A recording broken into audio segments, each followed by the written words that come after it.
اگر کوئی کسی مسلمان کا دنیاوی درد اور تکلیف جس کا وہ دور کر دے نا، کسی مسلمان کا بھی، اللہ کے نبی صلی اللہ علیہ وسلم نے فرمایا کہ اللہ اس شخص کے آخرت کے دکھوں میں سے ایک دکھ ختم کر دے گا۔ اب دو مسلمانوں کا درد بانٹیں، اللہ آپ کے دو تکلیفیں اور آزمائشیں جو قیامت کو ملنی ہے آخرت میں، اللہ وہ مٹا دے گا۔ تو یہ موقع ہے، نکلیں، لوگ پریشان ہیں۔ پوچھیں کبھی جب ہماری ٹیمیں جب ریسکیو کرنے جاتی ہیں نا، یہ اللہ جزا دے ان داڑھی رکھنے والوں کو، دین پڑھنے والوں کو، جن کو سارا سال میڈیا پر بیٹھ کر تنقید کی جاتی ہے، برا بھلا کہتے ہیں، بجٹ میں وہ کہتے ہیں کہ 0 روپیہ ملتا ہے، کوئی مساجد کو، مدارس کو اس طرح کے ریلیف نہیں ملتے، لیکن سب سے زیادہ بکواسات پاکستان میں دین پر کی جاتی تھی۔ وہ کرتے ہیں جو کچھ خاص لوگ ہیں، سب نہیں کرتے، تو لیکن اب اللہ نے پورے پاکستان کو یہ دکھایا،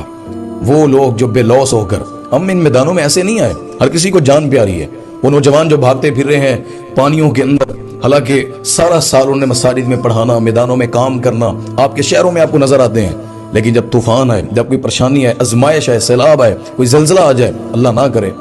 تو وہ لوگ آپ کو میدانوں میں اپنے بھائیوں کے درد بانٹتے نظر آتے ہیں۔ تو یہی شعبہ خدمت خلق، یہ صرف شعبہ نہیں ہوتا، یہ وہ اللہ کی طرف سے عنایت ہے۔ اللہ کے نبی صلی اللہ علیہ وسلم کی حدیث ہے، من یرید اللہ بہ خیرا استعملہ،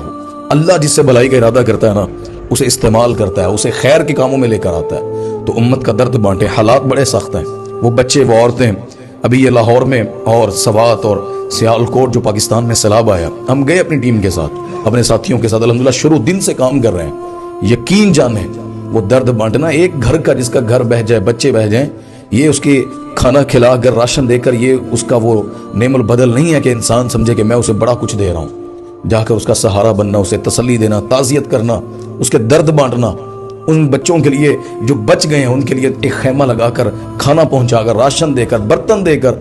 اگر اللہ کو راضی کر سکتے ہیں نا ہم، تو اللہ کی قسم کرنا چاہیے۔ مسئلہ یہ ہے، میڈیا ہے، بعض لوگ تماشا لگانے کے لیے، تنقیدیں کرنے کے لیے، برا کہنے کے لیے، اللہ کے نبی صلی اللہ علیہ وسلم کے صحابہ کو بھی نا بڑے لوگ مذاق اڑاتے تھے، یہ کون سا ملک بدل دیں گے، یہ کون سا سلطنت گرا دیں گے، روم کی، فارس کی۔ لیکن اللہ کی قسم، نکلنے والے، کوشش کرنے والے، میدانوں میں ٹھہرنے والے،